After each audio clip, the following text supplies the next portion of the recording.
First step in your maple syrup making is going to be to find you a nice maple tree. This one here is a sugar maple. The second step is to find the sunniest side on your tree. Which side has the most sun?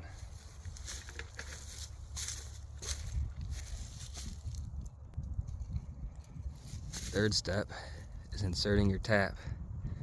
You're going to drill at a slight angle so that the sap comes down.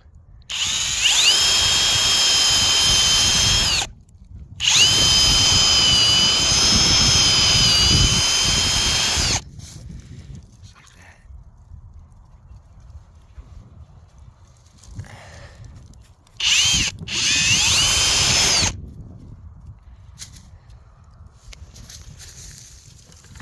Then we're going to take our tap. We're going to place it in there.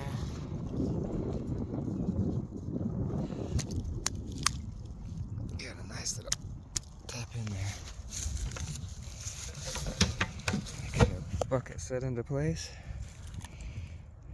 I'm just going to set that. I'm going to come back and I'm going to set some blocks underneath that bucket. Get that bucket set up. But we're going to repeat that step on this side of the tree.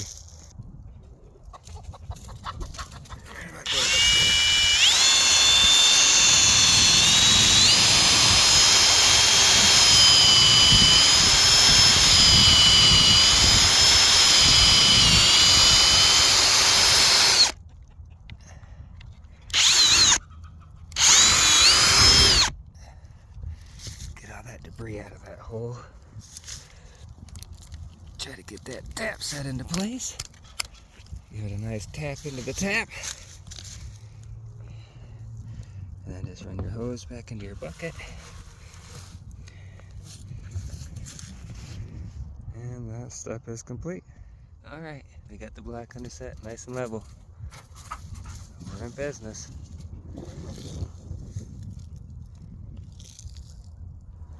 Alright, so after you collect your sap from your bucket, I collected it in a cooler so that it can stay cold. You want to make sure that your sap is clear. You don't want anything that looks milky. It's not going to turn out the greatest. We're going to take it from there, and then we're going to pour it into there after we light our burners.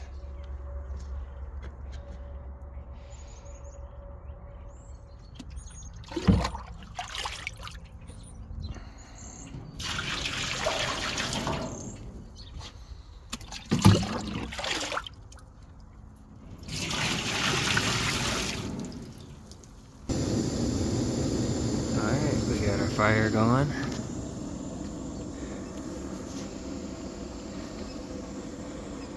Alright, well, it's been about 30 minutes.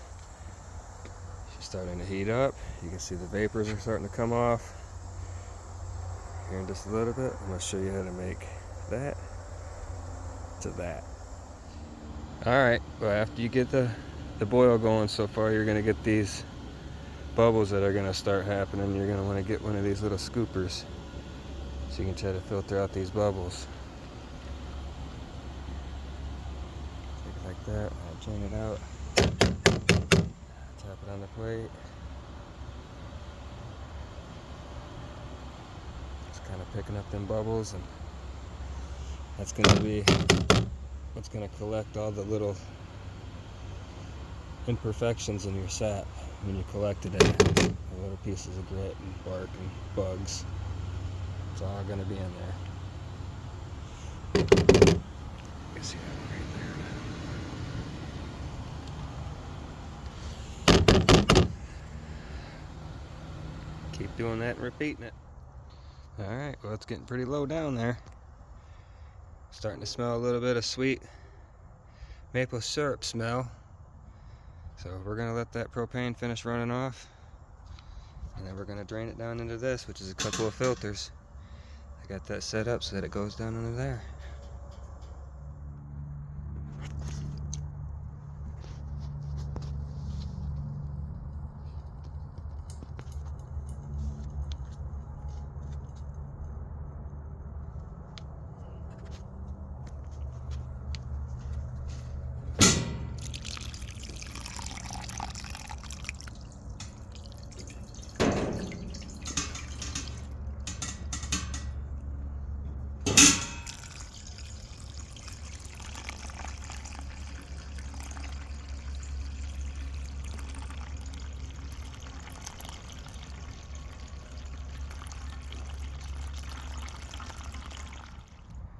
All right, let that strain, let it cool down, and then bring that inside.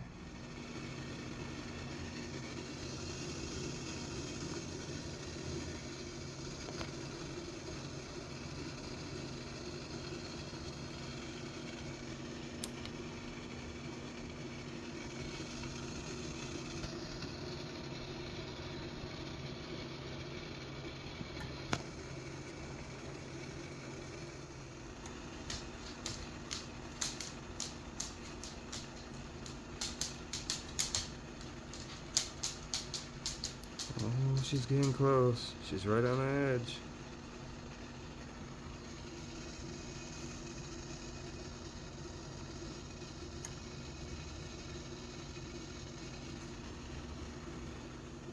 Alright, well, we're hitting 217. Get my thermometer running in there. Make sure you keep that off of the bottom. You don't want that touching the metal in your pot, because that'll give you a way higher reading than what it actually is.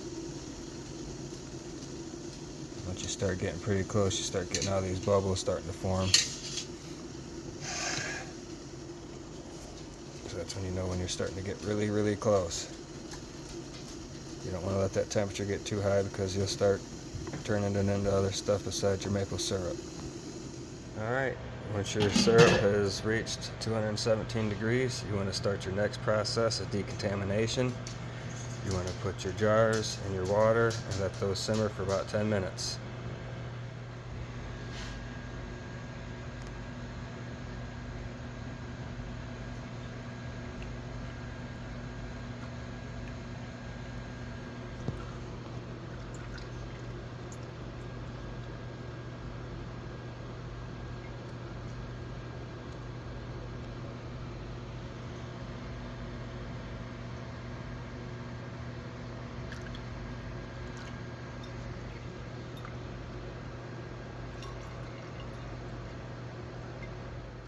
Alright, so I let the sap go ahead and filter, and once that was done, I put a lid on it and I put that in the refrigerator, and I pulled that out a couple days later.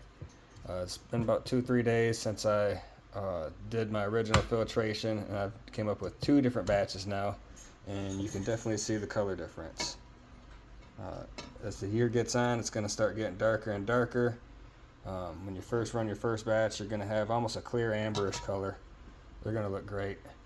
But let me go ahead and tell you a little bit about our next step. I had pre-boiled these jars and did these jars in the video earlier, but we're going to go ahead and decontaminate those jars one more time. We're going to put those into our boiling water, and then we're going to pour our syrup into the pan and heat that up, and then filter it one more time back into the jar, and then from the big jar we're going to fill up the little jars.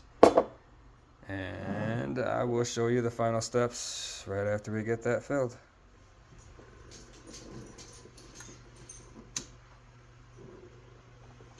Alright, we're starting to simmer. We're going to give that about 10 minutes. We got our filters all set up over top of our jar. Alright, our final step. Once your sap or your syrup is in your big jar again, now you can grab this jar, but be careful because it is hot.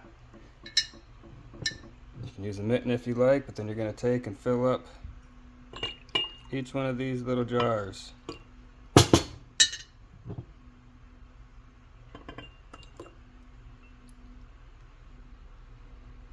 I fill them up just below the full line down there.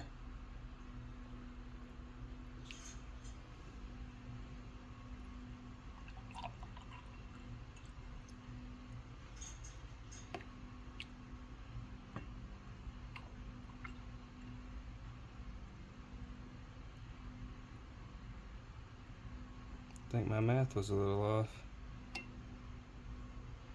We got 4 of them anyway.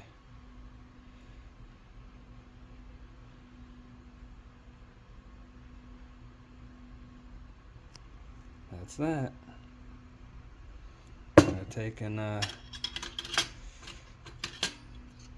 As long as we know that we ain't got anything on our edge, we should be okay. We're going to take our lid, place those on the top.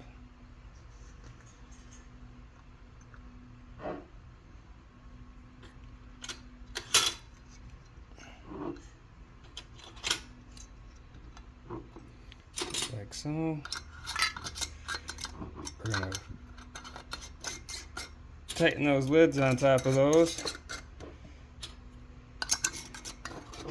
And then once we get those lids set, we're going to flip those upside down on their lids and let those sit overnight. Alright, I got them all hand tight. So you're just going to simply flip your jars upside down while they're nice and warm. And that's it. Just let those sit on the table till the next morning, and then you're all set. They should be perfectly sealed. Alright, when you're all done, this is how your jars should be looking. Set them on their lids and let those sit out overnight.